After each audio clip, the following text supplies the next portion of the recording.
Hello এইচএসসিয়ান, আশা করি তোমরা সবাই ভালো আছো। এখন আমরা আলোচনা করব সংখ্যা পদ্ধতির কুমিল্লা বোর্ড ২০২৪ সালের প্রশ্নের সমাধান। তো প্রশ্নে বলা হয়েছে যে অর্ণব লাইব্রেরি থেকে একটি কলম ও একটি বই ক্রয় করলো। কলমের মূল্য 76.8 টাকা এবং বইয়ের মূল্য 45.10 টাকা। ক ইউনিকোড কি? খ 8 + 8 = 10 হয় ব্যাখ্যা করো। ঘ কলম ও বইয়ের মোট মূল্যকে হেক্সাডেসিমেলে প্রকাশ করো। ঘ কলম ও বইয়ের মোট মূল্যের পার্থক্য যোগের মাধ্যমে নির্ণয় করো। আচ্ছা, আমরা ১ম এ উদ্দীপকটা বুঝবো। এখানে কলমের মূল্যটা দেওয়া আছে অক্টেলে 76 এবং বইয়ের মূল্য দেওয়া আছে 4510 অর্থাৎ ডেসিমেলে বা দশমিকে দেওয়া আছে। তো বলল যে ইউনিকোড কাকে বলে? তো ইউনিকোড হচ্ছে এটি 16 বিটের আলফা নিউমেরিক কোড, যার পুনরূপ হচ্ছে ইউনিভার্সাল কোড।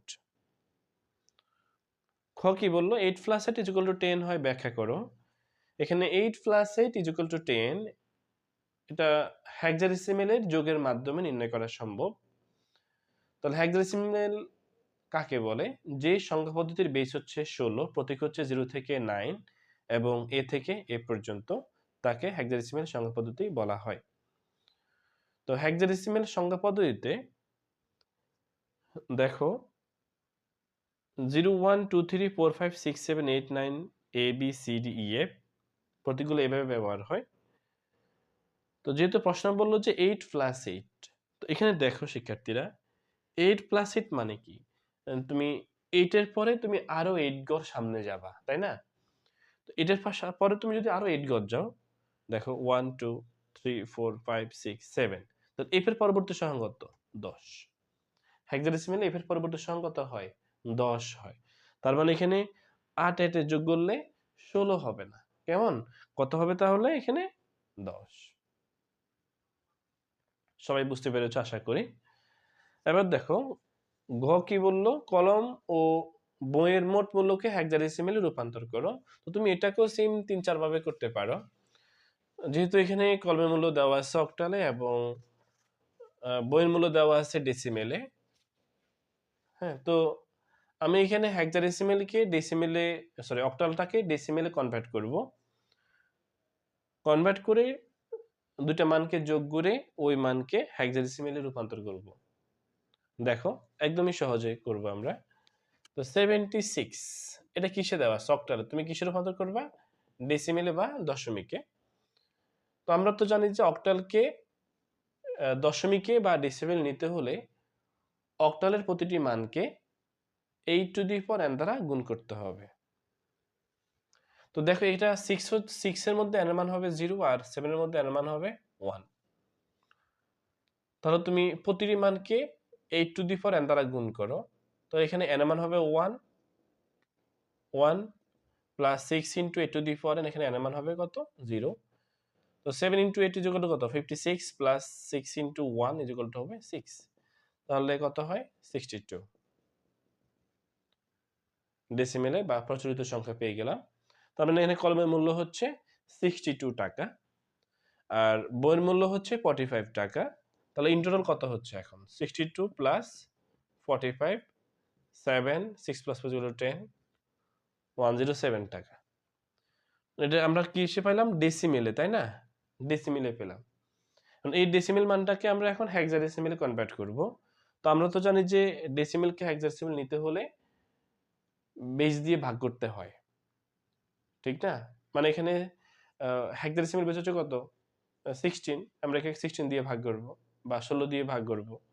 তাহলে 107, এটাকে আমরা 16 দিয়ে ভাগ করব। তো 107কে 16 দিয়ে ভাগ করলে তো 6 16 কত? 96 না? 5 16 80, 6 16 96।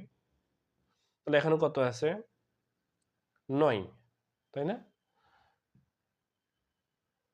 সরি, এখানে ভাগফল হবে 6 আর ভাগশেষ হবে 9। আবার 6কে আমরা 16 দিয়ে ভাগ করব। তো 6কে তো 16 দিয়ে ভাগ করা যায় না। তাহলে এখানে 0 বসে যাবে আর এখানে 6 6 বসে যাবে। তাহলে রেজাল্ট হচ্ছে কত? 69 বা 69। অতএব 107 10 এর বাড়ির মান হচ্ছে 69 বা 69 টাকা। সরি, হেক্সাডেসিমেল হবে এটা। 69 হেক্সাডেসিমেলে এত হবে। সবাই আশা করি বুঝতে পেরেছো। মানে এখানে দুটির মোট মূল্যকে আমরা কিসে রূপান্তর করছি? হেক্সাডেসিমেলে রূপান্তর করছি।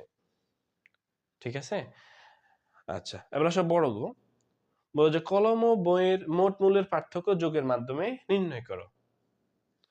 দেখো শিক্ষার্থীরা, আমরা গ থেকে কলমের মান পেলাম 62 টাকা, আর বইয়ের মূল্য দেওয়া আছে এখানে 45 টাকা।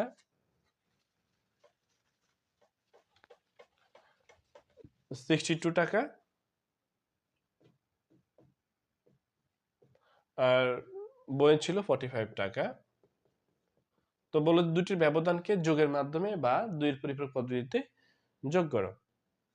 তো আমরা এখানে পরিপূরক করব কার?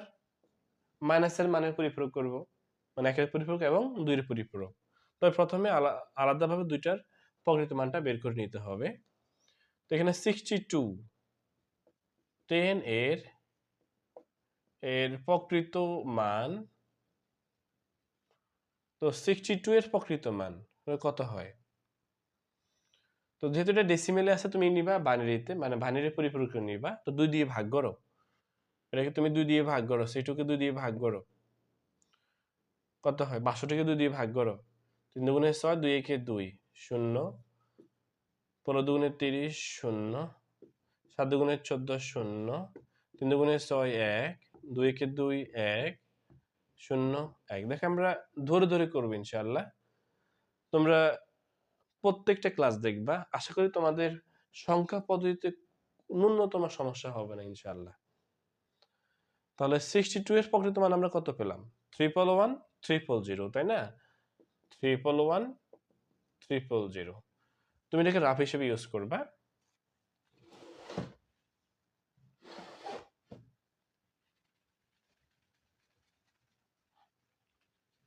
111 000, ওকে। এখন দেখো 45 10 এর প্রকৃত মান, সেম এই মানটাকে আমরা বাইনারিতে কনভার্ট করব। তো আমরা 2 দিয়ে ভাগ করব 45কে। 2 দুগুণে 4, 2 দুগুণে 4, বাক্সের 1, মানে 22 দুগুণে 44, বাক্সের 1 থাকবে। 1 দুগুণে 22, বাক্সের 0, 5 দুগুণে 10, বাক্সের 1, 2 দুগুণে 4, বাক্সের 1, 2 একে 2, বাক্সের 0, 1 2 দিয়ে ভাগ করা যায় না, 0, আর এখানে 1 এর 1 বসে যাবে। এখানে ফলাফল হয় নিচ থেকে উপরের দিকে, তাই না? তো তাহলে 45 এর প্রকৃত মান পেলাম আমরা এখানে 101101। এটা হলো 45 এর প্রকৃত মান। তো দেখো পরিপূরক তো 8 বিট এবং 16 বিটে করতে হয় না?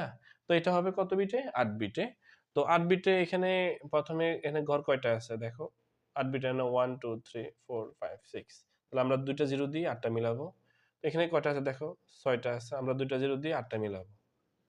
ঠিক আছে? তো যেহেতু 45টা মাইনাসে আছে, আমরা এটা করবো একের পরিপূরক। অতএব 45 এর একের পরিপূরক, একের পরিপূরক, 0 জায়গায় 1, 1 জায়গায় 0। তাহলে এখানে হবে 11010010। আর 2 এর পরিপূরক হবে 2 এর পরিপূরক 1 যোগ করবা। তো 1 + 0 = 1 1 0 0 1 0 1 1। কেমন? এখন তুমি যোগের মাধ্যমে নির্ণয় করবা। তো দেখো এখানে 62 এর মান আমরা পেলাম কত? 00 111 000। কেমন? আর 45 এর 2 এর পরিপূরক মান কত পেলাম আমরা? 11 01 00 11। তুমি এখন ব্যবধানকে যোগের মাধ্যমে নির্ণয় করবা। তো দেখো এখানে 1 + 0 = কত? 1, 1 + 0 = কত? 1, 0 + 0 = কত? 0, 1 + 0 1, 1 + 1 = 10, 0, ক্যারি 1। সেম এখানে 1 + 1 ক্যারি 1, 0 ক্যারি 1, 1 + 1 = 0 ক্যারি 1, 1 + 1 = কত? 0 ক্যারি 1 + 1 = 10। তাহলে এখানে যে 1 আসছে, 1টাকে বলা হয় ওভারফ্লো, মানে 8 বিটের পরে যেটা থাকে এটাকে বলি আমরা ওভারফ্লো বা এক্সট্রা বিট। তো তার মানে এখানে আনসার হবে কত? আনসারটা হচ্ছে 1011। তো সবাই বেশি বেশি শেয়ার করো এবং সাবস্ক্রাইব করো। পাশে থাকার জন্য ধন্যবাদ। শুভকামনা রইল সবার জন্য। আল্লাহ হাফেজ।